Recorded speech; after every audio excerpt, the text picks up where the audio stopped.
In 2014, the former wife of Saudi Arabia's King Abdullah staged a protest outside the Saudi embassy in London. She called for the release of her 4 adult daughters, who their father's orders had imprisoned. The sisters' situation in Saudi Arabia was dire. They were starved, humiliated, and sedated. What fate awaited the 4 Saudi princesses? What happened to them 10 years later? The full truth has finally been revealed. Watch the video until the end to uncover the horrifying details of this story. The story of the 4 Saudi princesses shook the world 10 years ago. Their father, King Abdullah bin Abdulaziz Al Saud, ruled Saudi Arabia for 10 years and was worth an estimated $15 billion. He was an incredibly powerful and wealthy figure. Known as a reformer, he was celebrated for granting women more rights and freedoms in Saudi Arabia. For example, he allowed women to join the Consultative Council, gave them access to higher education, and expanded their ability to work in previously closed sectors. While some of the most visible changes came later, Abdullah's reforms laid the groundwork for transforming women's rights in Saudi Arabia. Yet when it came to his own family, the image of a reformer vanished, replaced by one of a tyrant. The king kept his 4 adult daughters imprisoned in a private villa for over a decade. This was no golden cage. It was a real prison. The sisters were deprived of food and water and subjected to harsh treatment, including being force-fed heavy sedatives. What could have driven the king to such cruelty? Why would a man known for championing women's rights punish his own daughters so severely? To understand this, we must first delve into the story of their mother, a woman who herself once dared to challenge the authority of the royal court. The mother of 4 princesses, Al-Anaud Al-Fayez, was born in 1957 into a prominent family in Jordan. She is the daughter of one of the sheikhs of the Al-Fayez clan from Bani Sakr, a well-known and influential tribe. When Al-Anaud was just 15 years old, her parents arranged for her to marry King Abdullah of Saudi Arabia, who was around 50 years old at the time. It was, without a doubt, an arranged marriage with no room for love or personal choice. Al-Anaud had never even seen her husband before the day of their wedding. How could she love a man old enough to be her grandfather? This story reflects the grim reality for many young girls in the Arab world, where family alliances and tribal politics often take precedence over the well-being and agency of the bride. It is a tragic and deeply unjust practice, forcing teenage girls to marry elderly men in the name of tradition or social agreements. At the time of their marriage, King Abdullah already had multiple wives and a growing family. He had around 30 wives and fathered 36 children throughout his life. Each wife and their children were often confined to separate palaces or villas, rarely interacting with one another. Despite his public image as a reformer within the royal household, Abdullah maintained the deeply patriarchal structure that governs Saudi Arabia's royal family. For Al-Anaud, her marriage was not just a union devoid of love, but the beginning of a life of isolation and hardship. After her wedding, Al-Anaud Al-Fayez resigned herself to her fate. She lived surrounded by unimaginable wealth in a vast and opulent palace, yet her heart remained unfulfilled. Over the years, she gave birth to 4 daughters: Princess Jawahar, Princess Hala, Princess Maha, and Princess Sahar. These girls became the light of her life, her sole source of joy in a world where she felt increasingly trapped. Despite the luxurious surroundings, Al-Anaud was never truly happy. Her husband, King Abdullah, had a despotic nature, ruling over his household with the same authority he wielded as a monarch. It was nearly impossible for her to love him, especially given the circumstances of their marriage and the vast differences in their ages and personalities. The turning point in their relationship came when the king realized that Al-Anaud could only bear him daughters and not a single son. Like many Eastern monarchs of his time, King Abdullah placed immense value on male heirs, despite already having several sons from his other wives. To him, sons represented power, legacy, and continuity, while daughters were considered less desirable, regardless of their accomplishments. This failure to provide him with additional male heirs enraged the king. Al-Anud fell out of favor, and Abdullah turned his attention to his numerous other wives and mistresses. Their relationship deteriorated further, and he eventually stopped living with her altogether. It is possible that Abdullah divorced her after the birth of their fourth daughter. However, Al-Anud may not have even been aware of the divorce at the time. In Saudi Arabia during that period, a man could legally divorce his wife without informing her, leaving the woman in a state of uncertainty and powerlessness. Al-Anud's life was a paradox. While she lived in a palace filled with riches, she faced emotional neglect and the harsh reality of being discarded by a husband who saw her as nothing more than a vessel for producing sons. Her daughters became her only solace in a life that offered everything material but little love or respect. When Princesses Jawahir, Hala, Maha, and Sahar were young, they enjoyed all the privileges of royal life and basked in unimaginable luxury. Their upbringing was nothing short of a fairy tale. They received an excellent education, traveled the world, stayed in five-star hotels, vacationed at exclusive resorts, and dressed in the finest designer clothes. Their days were filled with comfort, and their lives seemed like a dream to outsiders. However, in Saudi Arabia, the reality for women, even those born into royalty, has always been marked by dependence on their male guardians. Under the country's guardianship laws, women required permission from a male guardian, be it a father, brother, husband, or even a son, for almost every aspect of their lives. They could only study, work, travel abroad, open a bank account, or access medical care with their guardian's approval. Their father, King Abdullah, acted as their guardian for the princesses. Despite his strictness in other areas, he granted them significant freedom during their childhood and spared no expense in ensuring they lived a life of abundance. Given his immense wealth, valued in the billions, this generosity was hardly surprising. The sisters never had to worry about earning a living or planning their financial future. Everything was provided for them. But this life of privilege came with an invisible price. Complete dependency on their father meant they had to adhere to his rules and decisions without question. The king's word was absolute, and the princesses were expected to obey him in all matters. They had no control over their lives, no matter how privileged they seemed to outsiders. In 2003, Al-Anud Al-Fayez, no longer able to endure life in a gilded cage with a husband she did not love, made the bold decision to flee the country. With the help of a women's rights organization, she boarded a flight to London, leaving behind the palace and her life in Saudi Arabia for good. Settling in the UK, she found solace in her newfound freedom and hoped that one day her daughters could join her. Leaving her 4 daughters was one of Al-Anud's hardest decisions. By that time, however, the sisters were fully grown and independent women who no longer required the constant care of their mothers. Al-Anud believed that as daughters of the king, they were safe and protected. After all, their father had always been generous to them, granting them freedoms and privileges. She could not have imagined what was to come. When King Abdullah learned of her escape, his reaction was swift and furious. Despite having long since abandoned their marriage and focused on his other wives and mistresses, he still considered Al-Anud his property. The very idea that she had taken control of her own life, making such a drastic decision without his permission, was a direct affront to his authority. His ego was wounded, and his anger was uncontrollable. But Abdullah knew where to strike to hurt her most. He was fully aware of how much Al-Anud loved her daughters. In his rage, he vowed to punish her by targeting them. "They will die slowly and painfully," he reportedly declared, showing the extent of his wrath.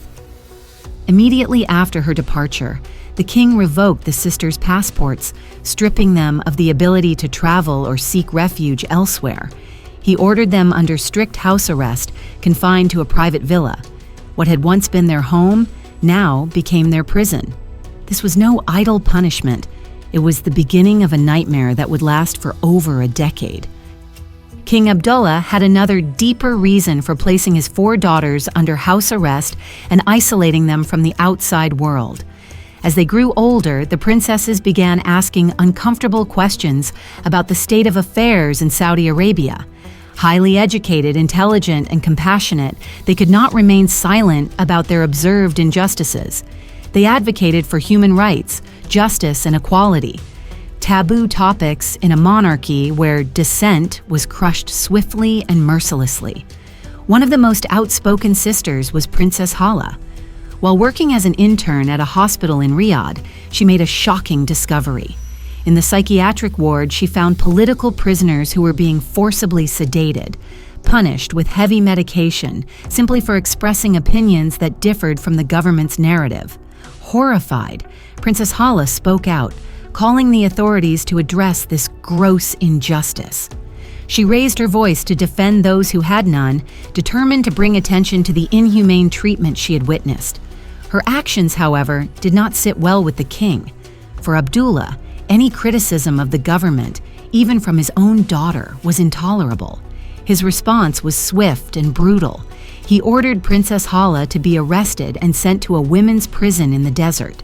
Her confinement served as a chilling warning to her sisters, who also began to face consequences for their growing dissent. The other sisters, Princesses Jawahir, Maha, and Sahar, were equally vocal about the issues plaguing Saudi society. They questioned their father about the rampant poverty in a country so rich in oil, asking why so many citizens struggled to make ends meet while the royal family enjoyed unimaginable luxury. No matter how valid their criticisms were, they were met with denial and anger. As punishment for their rebellious behavior, all 4 sisters, Princesses Jawahir, Hala, Maha, and Sahar, were placed under house arrest in a royal villa. Initially, their situation, though restrictive, was not unbearable.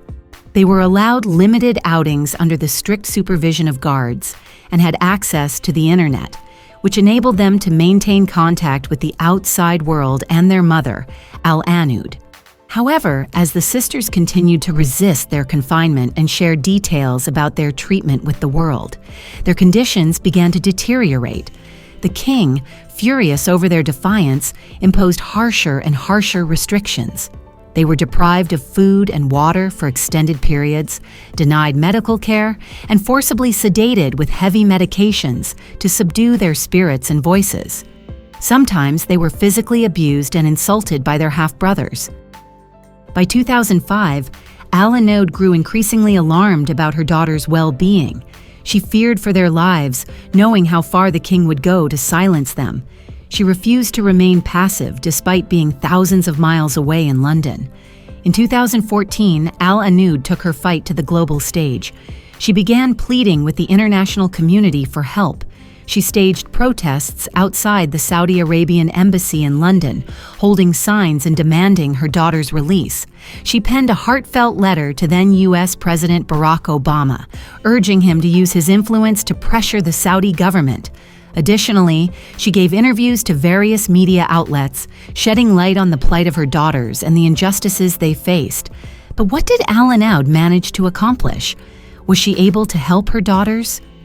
Unfortunately, the answer is a painful reminder of the world's indifference. While the West expressed outrage over the princess's unjust treatment and sympathized with the plight of women in Saudi Arabia, their response was, as always, steeped in hypocrisy. Despite vocal condemnations, no real action was taken to help the sisters. Western governments and corporations continued to buy Saudi oil, maintain lucrative business partnerships, and prop up the very regime responsible for such repression. When Saudi officials were confronted about the situation, their response was chillingly indifferent. "This is a private matter," they declared, dismissing the sisters' suffering as if it were of no concern to the outside world. With that, the doors to any meaningful intervention were firmly shut. For the next decade, a veil of secrecy surrounded the fate of the king's daughters. All information about them was tightly controlled, and no one could determine what had become of them. Speculation and whispers circulated, but no concrete details emerged. It seemed as though the sisters had been erased from the public eye, their existence confined to the shadows of the palace walls. It wasn't until recently that the truth finally came to light. After years of silence, the horrifying reality of what happened to Princesses Jawahar, Hala, Maha, and Sahar was revealed. In 2024, Dr. Dwight Burdick, who had worked for many years with the Saudi royal family and treated the four princesses, finally revealed the full truth in an interview with The New Yorker. His story shed light on the harrowing conditions endured by Princesses Jawahar, Hala, Maha, and Sahar during their years of captivity. Dr. Burdick had arrived in Saudi Arabia from Texas in the mid-1990s with his wife. Bored with the routine of his job at a Texas hospital and enticed by the promise of a substantial salary, he sought a new adventure in the Middle East. He became a physician for the Saudi royal family, a position that offered prestige and financial rewards. For years, Burdick and his wife immersed themselves in Saudi culture, even converting to Islam, genuinely believing in the country's traditions and values. However, they remained oblivious to the darker truths hidden within the royal household. It wasn't until around 2008 that Dr. Burdick learned about the imprisoned princesses. He was summoned to Princess Hala's quarters with an unsettling request to sedate her forcibly. Shocked and appalled, Burdick refused to administer sedatives against a patient's will, as it violated his ethical principles as a doctor. Determined to understand the situation and help if he could, he requested permission to meet the sisters. What he found horrified him. Princesses Hala and Maha, in particular, were heavily dependent on alcohol and illicit substances, addictions that were the result of years of forced sedation and trauma. These substances were not just made available to them, but were often imposed as a means of control. The sisters lived under constant surveillance, their every move monitored by cameras and listening devices. The oppressive environment had left them in a perpetual state of fear and anxiety. Dr. Burdick soon discovered that Hala and Maha often had outbursts, their frustration and despair boiling over into aggressive behavior. In these instances, palace staff would summon medical personnel to sedate the sisters. During his first visit to Princess Hala's quarters, Burdick was met with hostility. Overwhelmed by anger and mistrust, she attacked him with a knife. However, instead of retaliating or complying with orders to sedate her, Burdick chose to speak to her calmly. This interaction left a deep impression on him. He saw not just anger, but desperation in her eyes, and he understood that these women were victims of a system designed to break their spirits. While he could do little to change their situation, Burdick continued to visit the sisters, offering medical care and emotional support whenever he could. Dr. Dwight Burdick, fully aware of Princesses Hala and Maha's dire state, knew they needed professional treatment to overcome their addiction. He began devising a plan to help them regain their health and ultimately their freedom. His idea was bold. He proposed sending Hala and Maha to a rehabilitation center in California, one of the best in the world. He hoped that their siblings, Jawahar and Sahar, could eventually join them once the two sisters were safely abroad. However, the royal court immediately rejected his proposal. Officials curtly informed him that the sisters would never be allowed to leave Saudi Arabia and warned him that continuing to press the issue would put his own safety at risk. The message was clear. Any attempt to help the sisters escape their confinement would not be tolerated. Realizing that he could not defy the powerful regime without endangering himself and his wife, Dr. Burdick abandoned his plan for their escape and resolved to help the princesses as best he could within the confines of their captivity. With his guidance and support, Princess Hala managed to overcome her dependency on alcohol and illicit substances. Her progress was remarkable, and for the first time in years, she began to dream of a life beyond the palace walls. Hala's hope for freedom grew stronger, and she believed that with her father's permission, she might one day leave Saudi Arabia to start anew. Encouraged by her recovery, Dr. Burdick helped arrange a meeting between Hala and her father, King Abdullah. Over a formal dinner, Hala presented her case.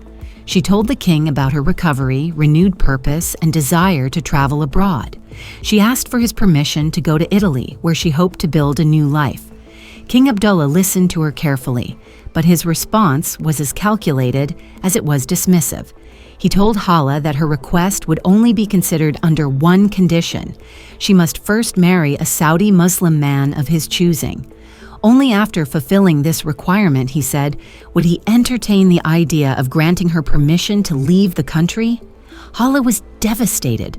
She knew this was not a genuine offer, but a way to keep her under his control. Marriage to a man chosen by her father would only tighten the chains of her captivity. Without hesitation, she refused his condition, reaffirming her desire for independence. After their mother, Al-Anud Al-Fayez, raised global awareness about her daughter's plight in 2014, the situation for the four princesses took a dramatic turn. In retaliation for the unwanted attention, their captors began treating them even more cruelly. The sisters were sometimes deprived of food and had their water supply cut off for extended periods as a form of punishment. Unable to stand by and watch them suffer, Dr. Dwight Burdick, who still had access to the royal compound, took it upon himself to help. Since he wasn't thoroughly searched, he secretly collected leftovers from the king's table and smuggled them to the sisters. The scraps of food became vital for their survival during the harshest periods of their captivity. To ensure they could no longer reach out for help, the women were stripped of all means of communication. Their phones, internet access, and any form of outside contact were taken away. Isolated and silenced, they were left entirely at their father's and his guards' mercy. Realizing the worsening situation, Dr. Burdick and his wife concluded they could no longer help the sisters. The oppressive environment and threats to their safety left them with no choice but to leave Saudi Arabia and return to the United States. Before their departure, they arranged one final visit with Princess Maha. The sight of her shocked them to their core. Her hair had nearly fallen out, her body was swollen from malnutrition or medications, and her mental state was deeply disturbed.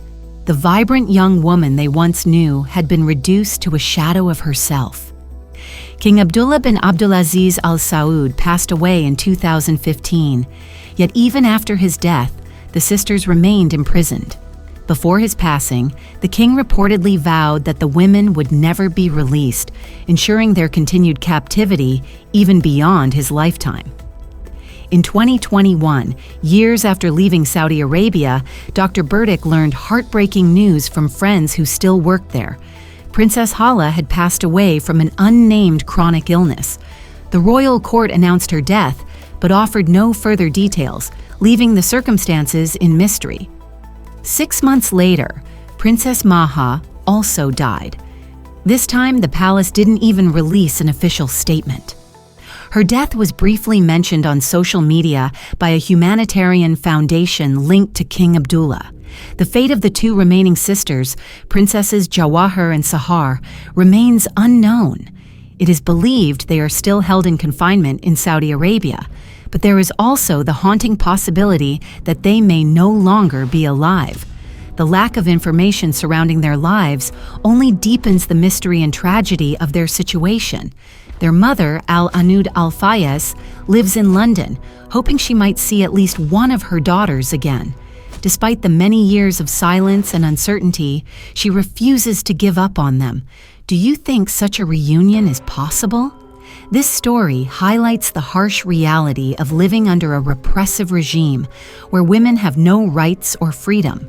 Even princesses, the daughters of a king, are silenced and stripped of their voices. What chance, then, do ordinary women have? If this story moves you, please share your thoughts in the comments, like this video, and subscribe to the channel for more. Thank you for watching.